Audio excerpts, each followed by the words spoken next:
దయగలిగి నా హృదయమును స్థిరపరచుము యేసయ్యా.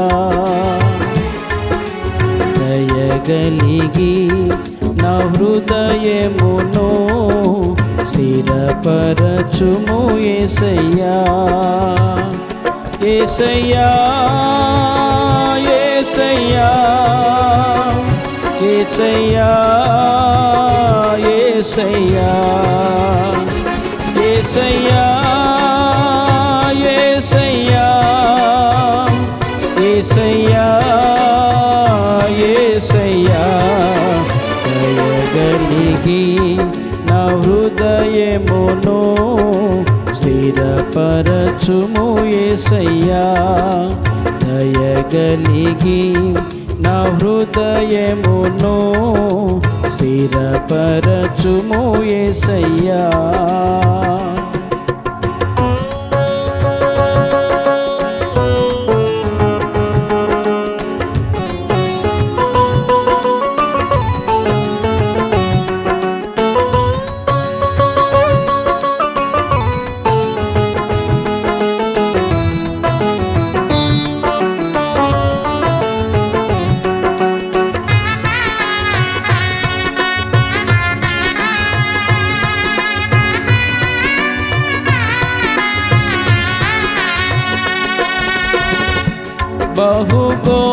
బహుఘోరమైనది నా హృదయం, బహుమోసమైనది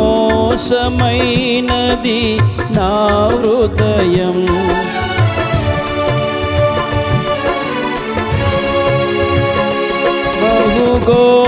బహుఘోరమైనది నా హృదయం, బహుమోసమైనది నా హృదయం. నీ ఆత్మశక్తితో నన్ను నింపి, నీ ఆత్మశక్తితో నన్ను నింపి, నీ మార్గములో నడిపించుము, నీ మార్గములో నడిపించుము. దయగలిగి నా హృదయమును స్థిరపరచుము యేసయ్యా. దయగలిగి నా హృదయమును స్థిరపరచుము యేసయ్యా.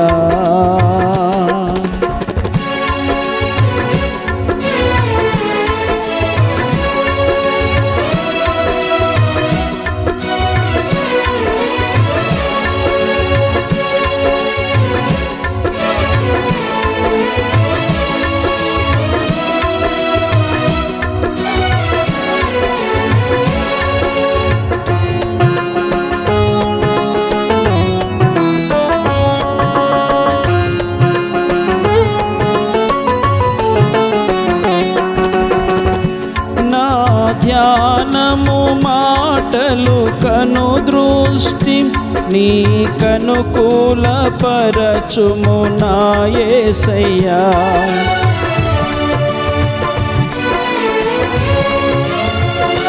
నా ధ్యానము మాటలు కను దృష్టి నీ కనుకూలపరచుము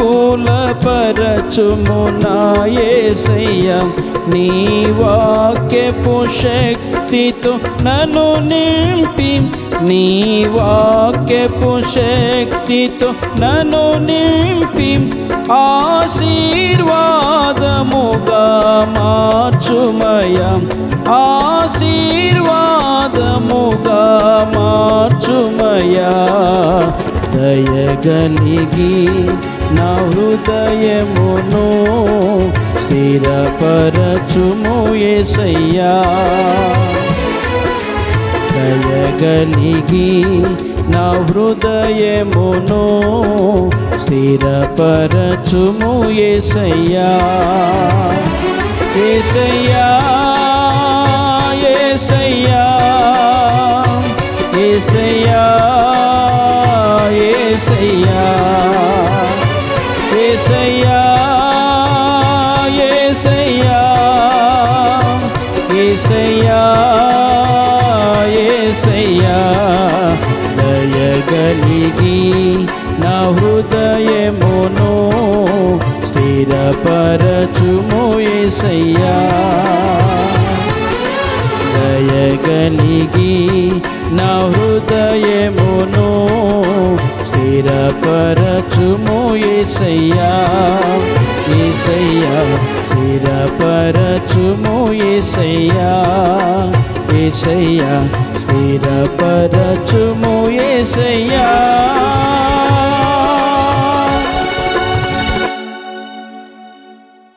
దేవుని పరిశుద్ధమైన నామమునకు స్తోత్ర మహిమ కలుగునుగాక. ఆమెన్.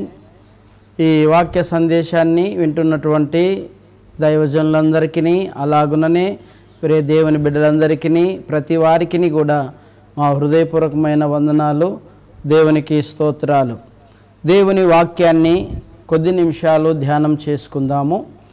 దేవుని వాక్యంలో నుండి కీర్తనల గ్రంథం 59వ కీర్తన 17వ వచనంలో దేవుని వాక్యం ఏం సెలవిస్తూ ఉంది అంటే, దేవుడు నాకు ఎత్తైన కోటగాను కృపగల దేవుడుగాను ఉన్నాడు, నా బలమా నిన్నే కీర్తించెదను. దేవునికి స్తోత్రం. దేవుడు ఏమై ఉన్నాడు అంటే కృపగల దేవుడుగాను ఉన్నాడు. దేవుని నామమునకు మహిమ కలుగునుగాక. దేవుని యొక్క కృపను మనం ఎలా పొందుకుంటాము? ఎవరు దేవుని యొక్క కృపను పొందుకున్నారు? బైబిల్ గ్రంథంలో ఎవరు దేవుని యొక్క కృపకు దూరమై ఉన్నారో, దేవుని కృప ఎటువంటిదో అన్నటువంటి విలువైన విషయాలు బైబిల్ గ్రంథంలో అద్భుతంగా రాయబడ్డాయి. వాటిని గురించి దేవుని వాక్యాన్ని కొద్ది నిమిషాలు ధ్యానం చేసుకుందాము. దేవుడు కృపగలిగిన దేవుడు అంటే ఆయన మన మీద కృప చూపించే దేవుడై ఉన్నాడు. కృప అనగా యోగ్యత లేనప్పటికీ పొందుకునేదే దేవుని యొక్క కృప. మనం అయోగ్యులము, ఏ యోగ్యత లేని వారం.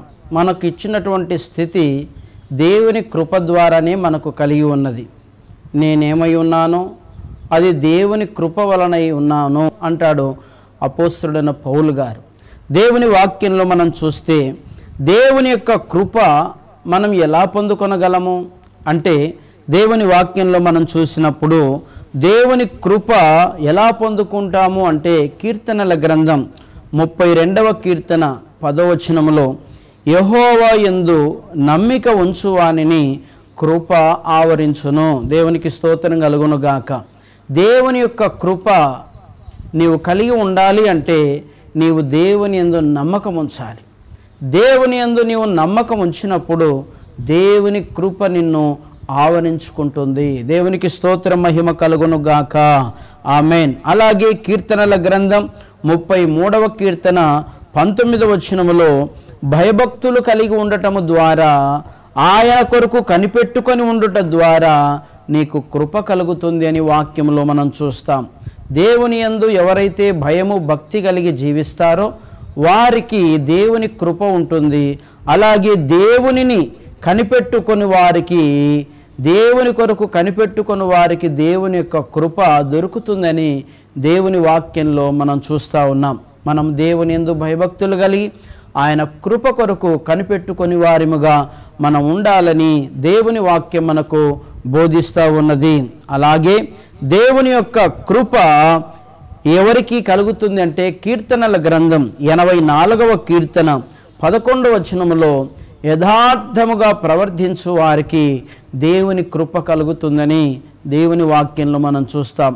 అలాగే హిజ్కియా మరణకరమైన రోగముతో బాధపడుతున్నప్పుడు, చనిపోబోతున్నప్పుడు, అప్పుడు హిజ్కియా ఎలా ప్రార్థన చేశాడంటే, దేవా నీ సన్నిధిలో నేను యథార్థ హృదయుడని ఏ విధంగా నేను జీవించానో నన్ను నీ కృపతో నన్ను జ్ఞాపకం చేసుకొని ప్రార్థన చేశాడు. హిజ్కియా యథార్థంగా జీవించాడు గనక దేవుని కృప ఆయనపై మెండుగా కుమ్మరించి ఆయనకు ఆయుస్సును దయచేసి, ఆరోగ్యమును దయచేసి, ఆరోగ్యాన్ని ఆయుస్సును ఇచ్చినట్లుగా మనం చూస్తూ ఉన్నాం. దేవుని కృప ఎవరికి కలుగుతుంది అంటే, యథార్థంగా జీవించే ప్రతి వారికి దేవుని కృప మెండుగా ఉంటుంది. దేవుని నామమునకు స్తోత్ర మహిమ కలుగునుగాక. ఆమెన్.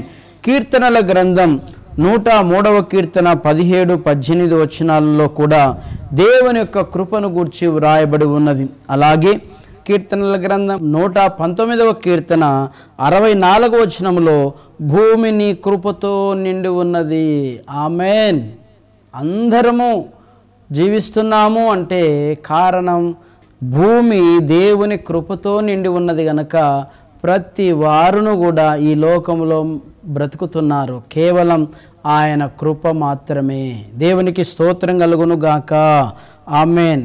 యెషయా గ్రంథం 16వ అధ్యాయము 5వ వచనములో కృప వలన సింహాసనము స్థాపించబడును. ఆమేన్. హల్లెలూయా. దేవుని యొక్క కృప చేతనే సింహాసనము స్థాపించబడును అని దేవుని వాక్యంలో మనం చూస్తూ ఉన్నాం. యెషయా గ్రంథం 54వ అధ్యాయం 8వ వచనములో నిత్యమైన కృపతో వాత్సల్యమును చూపుతున్నాడు. దేవునికి స్తోత్రం కలుగును గాక. ఆమేన్. దేవుని కృప నిత్యమైన కృపతో, ఆయన కృప నిత్యము ఉండును. దేవుని నామమునకు స్తోత్రం కలుగును గాక. ఆయన కృప మనల్ని విడిచిపోదు. అంత ప్రేమ కలిగిన కృప. దేవునికి స్తోత్రం. యెషయా గ్రంథం 54వ అధ్యాయం 10వ వచనములో పర్వతాలు తొలగిపోయినను మెట్టలు తత్తరిల్లెనను నా కృప నిన్ను విడిచిపోదు. దేవునికి స్తోత్రం. ఎన్ని సమస్యలు, ఇబ్బందులు, ఇరుకులు, సమస్యలు ఎన్ని వచ్చినప్పటికీ దేవుని కృప మనల్ని విడిచిపోదు. దేవునికి స్తోత్ర మహిమ కలుగును గాక. ఆమేన్. అందుకే మనం ఏం చేయాలంటే ఆయన కృపను బట్టి మనము అతిశయించాలి. ఇర్మియా గ్రంథం 9వ అధ్యాయం 24వ వచనంలో రాయబడి ఉంది, మనం దేనిని బట్టి మనం అతిశయించాలి అంటే కేవలం ఆయన కృపను బట్టి మాత్రమే మనం అతిశయించాలి. మన అందమును బట్టి, మన బంగారమును బట్టి, ఆస్తి సంపదలను బట్టి, ఎన్నో విధాలుగా దేన్ని బట్టి మనం అతిశయించకూడదు. కేవలం మన మీద కృప చూపుచున్న దేవుని మీదనే మనము, దేవుని కృప యందే మనం అతిశయించాలి. అట్టి భాగ్యం ప్రభు నీకు నాకు మనకందరికి దయచేయును గాక.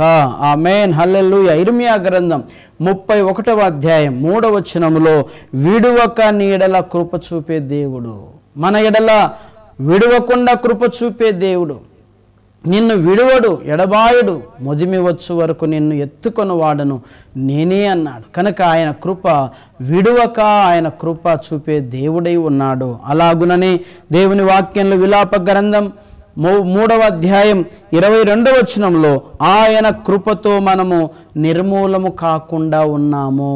దేవుని కృప మాత్రమే, ఆయన కృపతోనే మనం నిర్మూలము కాకుండా ఉన్నాము, ఇంకనూ సజీవంగా ఉన్నాము, ఇంకనూ కాపాడబడుతున్నాము అంటే కేవలం ఆయన కృప మాత్రమే. దేవుని నామమునకు స్తోత్రం కలుగును గాక. ఆమేన్. కృప ద్వారా కీడు కలగకుండా కాపాడుతుంది. దేవునికి స్తోత్రం కలుగును గాక. ఆమేన్. కృప ఎవరి ద్వారా కలిగిందని వాక్యం సెలవిస్తూ ఉంది అంటే యోహాను సువార్త 1వ అధ్యాయం 17వ వచనము 16వ వచనములో మనం చూస్తే కృప యేసు క్రీస్తు ద్వారా కలిగెను. దేవుని నామమునకు స్తోత్రం కలుగును గాక. ఆమేన్. హల్లెలూయా. యోహాను సువార్త 6వ అధ్యాయము 65వ వచనములో కృప అనుగ్రహింపబడకుంటే ఎవడును నా యొద్దకు రాలేడు అని దేవుని వాక్యంలో మనం చూస్తా ఉన్నాం. నీవు నేను దేవుని యొద్దకు వచ్చాము అంటే ఆయన కృప నీ మీద నా మీద ఉన్నది గనుకనే ఆయన కృప ద్వారానే మనం దేవుని యొద్దకు రాగలిగేటకి ఆయన కృప మన మీద చూపాడు. దేవునికి స్తోత్రం కలుగును గాక. నీ ఊరికే దేవుని యొద్దకు రాలేదు, దేవుని కృపే నిన్ను తోడుకొని వచ్చి ఉన్నది. దేవునికి స్తోత్రం కలుగును గాక. అందుకే కృప అనుగ్రహింపబడకుంటే ఎవడును నా యొద్దకు రాలేడని వాక్యములో మనం చూస్తూ ఉన్నాం.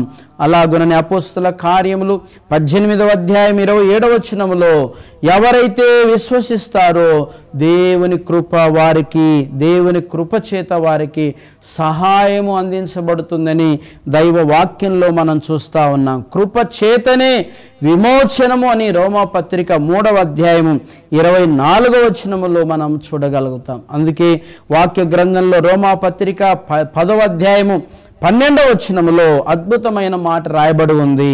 ప్రార్థన చేయువారి ఎడల కృప చూపుటకు ఐశ్వర్యవంతుడై ఉన్నాడు. దేవునికి స్తోత్రం కలుగును గాక. నువ్వు ప్రార్థన చేస్తున్నావా? దేవుడు నీ మీద కృప చూపుటకు ఆయన ఐశ్వర్యవంతుడైన దేవుడై ఉన్నాడు.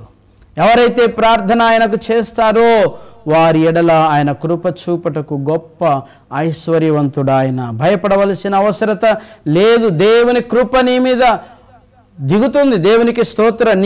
దేవుని కృప నీ మీద ఆవరిస్తుంది నువ్వు ప్రార్థన చేసినప్పుడు. దేనికోసం నువ్వు ప్రార్థన చేస్తావో ఆ దేవుని కృప ద్వారా నీ సమస్యలన్నిటిని కూడా దేవుడు దూరము చేస్తాడు. దేవునికి స్తోత్రం కలుగునుగాక. ఆమేన్, హల్లెలూయా.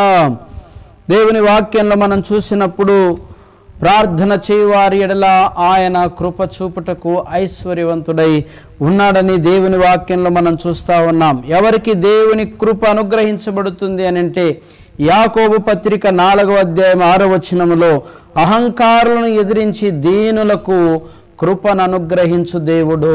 దేవుని నామమునకు స్తోత్రం కలుగును గాక. ఆమేన్, హల్లెలూయా. దేవుని వాక్యంలో మనం చూసినప్పుడు కొరింథీయులకు రాసిన మొదటి పత్రిక 15వ అధ్యాయం 10వ వచనములో నేను ఏమై ఉన్నానో అది దేవుని కృపై ఉన్నాను అంటాడు. అందుకే కొరింథీయులకు రాసిన 2వ పత్రిక 8వ అధ్యాయము 9వ వచనములో కృపచేతనే మీరు ధనవంతులయ్యారు. దేవుని యొక్క కృపచేతనే నీవు నేను మనమందరము కూడా ఒక పేద స్థితిలో నుండి ఒక ఉన్నతమైన స్థితిలోనికి ప్రభు నడిపించాడు. కారణం ఏంటంటే ఆయన ఈ లోకానికి దరిద్రునిగా ఈ లోకానికి వచ్చాడు. ఆయన కృపను మీరు ఎరుగుదురు కదా. ఆయన ధనవంతుడై ఉండియు మనల్ని ధనవంతులు చేయుట కొరకు ఆయన దరిద్రునిగా ఈ లోకానికి వచ్చినటువంటి దేవుడు. ఆయన కృప ఏమై ఉన్నది అంటే ఆయన కృప చేతనే మనము ధనవంతులయ్యామని దేవుని వాక్యంలో మనం చూస్తూ ఉన్నాం. కొరింథీయులకు రాసిన 2వ పత్రిక 12వ అధ్యాయం 9వ వచనంలో నా కృప నీకు చాలును అని అపోస్తలుడైన పౌలు గారితో దేవుడు చెప్తాడు. దేవునికి స్తోత్రం కలుగును గాక.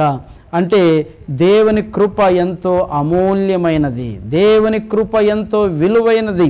దేవుని నామమునకు స్తోత్రం కలుగును గాక. గలతీ పత్రిక 1వ అధ్యాయం 15వ వచనములో తన కృప చేతనే నిన్ను నన్ను పిలిచాడని వాక్య గ్రంథంలో మనం చూస్తూ ఉన్నాం. గలతీ పత్రిక 5వ అధ్యాయం 4వ వచనంలో మాట రాయబడి ఉంది. కొందరు దేవుని యొక్క కృప నుండి తొలగిపోయి ఉన్నారు. మనము తొలగిపోయిన వారి దేవుని యొక్క కృప నుండి తొలగిపోయిన వారి గుంపులో మనం ఉండక దేవుని కృపలో మనం ఎదుగువారిగా మనం ఉందుదుము గాక. అట్టి భాగ్యం ప్రభు మనకు అనుగ్రహించును గాక. ఎఫెసీ పత్రిక 2వ అధ్యాయం 5వ వచనములో మీరు కృపచేతనే రక్షింపబడ్డారు అనే చక్కటి మాట రాయబడి ఉంది. నీవు రక్షింపబడి ఉన్నావు అంటే, నేను రక్షింపబడి ఉన్నాను అంటే అది మన వలన కాదు, కేవలం దేవుని కృప అయి ఉన్నది. దేవునికి స్తోత్రం కలుగును గాక. చివరిగా దేవుని వాక్యంలో మనం చూసినప్పుడు ఎఫెసీ పత్రిక 6వ అధ్యాయము 24వ వచనంలో ప్రభు అయిన యేసుక్రీస్తును శాశ్వతమైన ప్రేమతో ప్రేమించు వారికి కృప కలుగునుగాక. ఆమేన్, హల్లెలూయా. అట్టి భాగ్యము దేవుడు మనకు దయచేయునుగాక. ఆమేన్. ప్రార్థన చేసుకుందాం. అందరు కళ్ళు మూసుకుందాం. మహాగణుడా, మహోన్నతుడా, కృప కలిగిన తండ్రి, ప్రేమ కలిగిన మా యేసయ్య, దయగలిగిన దేవా, వాత్సల్యత కలిగిన దేవా, మీ కృప చేత ఇంతవరకు నాయన మీరు నడిపించిన విధానమును బట్టి మీ పాదాలకు వేలాది కృతజ్ఞత స్తోత్రాలు. ప్రభువా, మేము మీ కృపకు దూరము కాకుండా మీ కృపను పొందుకుని వారుగా, మీ కృపను కలిగి ఉన్న వారిముగా మమ్మల్ందరినీ తీర్చిదిద్దమని ప్రార్థన చేస్తున్నాం. మీకు విధేయత కలిగి, నమ్మకం కలిగి నాయనా మీ కృప కొరకు కనిపెట్టుకునే భాగ్యమును దయచేయండి. మీ యందు భయభక్తులు కలిగి జీవించే కృపను మాకందరికీ అనుగ్రహించండి. మా తండ్రి నాయన, ఈ వాక్యం వింటున్న ప్రతి వారిని కూడా మీరు దీవించయ్యా, స్వస్థపరచు, ఆశీర్వదించి వర్ధిల్ల చేయి. ప్రతి కుటుంబంలో నెమ్మదిని, సమాధానమును, సంతోషము, దీవెన, ఐక్యత, ఆశీర్వాదం, మేలులు, అభివృద్ధి నాయన మీరు దయచేయమని ప్రార్థన చేస్తున్నాం. ఏ సమస్య కోసం ప్రార్థన చేస్తున్నారు ఆ సమస్యల నుండి విడుదల దయచేయి. తండ్రి ఏ బాధలో, ఏ దుఃఖంలో, ఏ రోగంలో, వ్యాధిలో ఉంటున్నారో కనికరము కలిగిన దేవా, కృప కలిగిన దేవా, హిజ్కియాకు ఆరోగ్యమునిచ్చి ఆయుస్సునిచ్చినటువంటి దేవా తండ్రి, ఎవరైతే సమస్యలతో నాయన బాధపడుతున్నారో, అనారోగ్యంతో బాధపడుతున్నారో మీ గాయపడిన హస్తాల నుంచి స్వస్థపరచు. మీ వాక్కును పంపి వారిని బాగు చేయి ప్రభువా. ప్రతి వారిని మీరు దీవించి ఆశీర్వదించు. ఈ నూతన సంవత్సరంలో నూతన దీవెన ఆశీర్వాదాలు దయచేసి వర్ధిల్ల చేయమని యేసయ్య నామములో ప్రార్థిస్తున్నాము తండ్రి. Amen, amen, amen.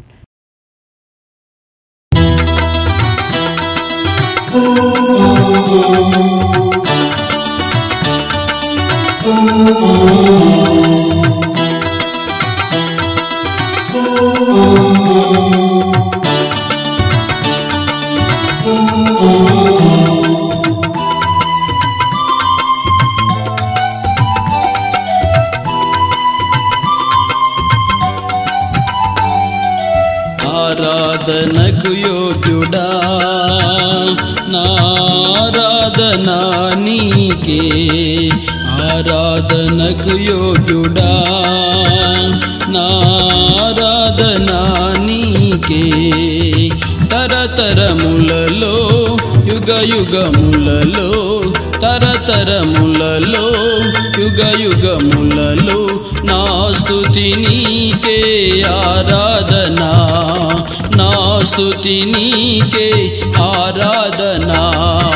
హల్లెలూయా ఆరాధనా, హల్లెలూయా నా యేసయ్యా, హల్లెలూయా ఆరాధనా, హల్లెలూయా నా యేసయ్యా.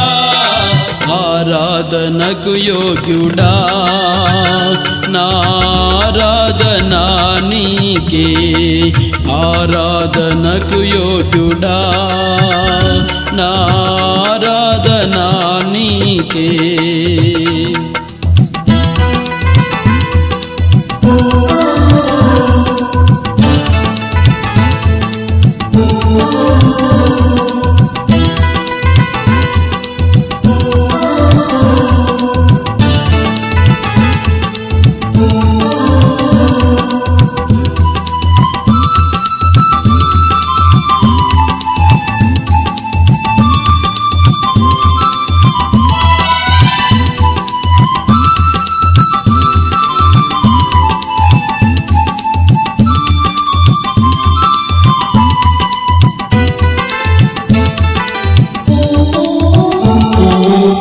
ఇశ్రాయేలును కాపాడువాడా, కొనుకవు నీవు నిద్రపోవులే.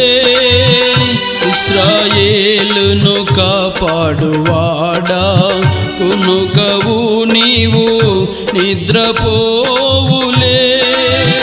నిత్యము నీ ఆజ్ఞలు నాకు తోడుండునే, నిత్యము నీ ఆజ్ఞలు నాకు తోడుండునే. హల్లెలూయా ఆరాధనా, హల్లెలూయా నా యేసయ్యా, హల్లెలూయా ఆరాధనా, హల్లెలూయా నా యేసయ్యా. ఆరాధనకు యోగ్యుడా, నారాధనా నీకే. ఆరాధనకు యోగ్యుడా, నారాధనా నీకే.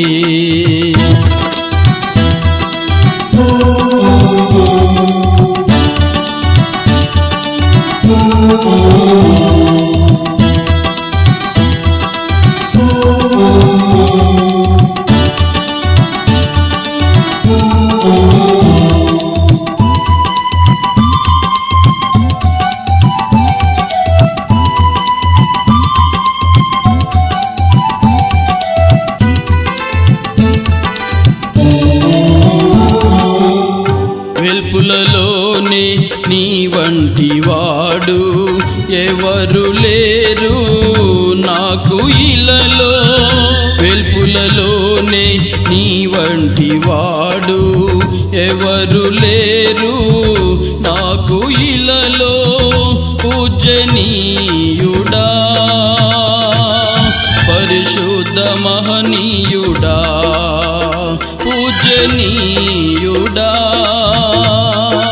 పరిశుద్ధ మహనీయుడా హల్లెలూయా ఆరాధనా హల్లెలూయా నా యేసయ్యా హల్లెలూయా ఆరాధనా హల్లెలూయా నా యేసయ్యా ఆరాధనకు యోగ్యుడా నా ఆరాధనా నీకే ఆరాధనకు యోగ్యుడా నా ఆరాధనా నీకే తరతరములలో యుగయుగములలో తరతరములలో యుగయుగములలో నా స్తుతి నీకే ఆరాధనా నా స్తుతి నీకే ఆరాధనా నా స్తుతి నీకే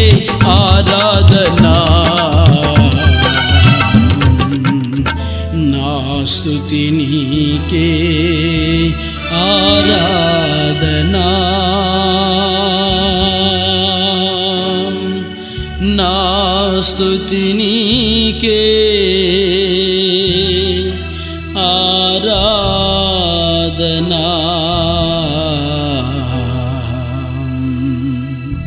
నా స్తుతి నీకే ఆరాధనా నా స్తుతి నీకే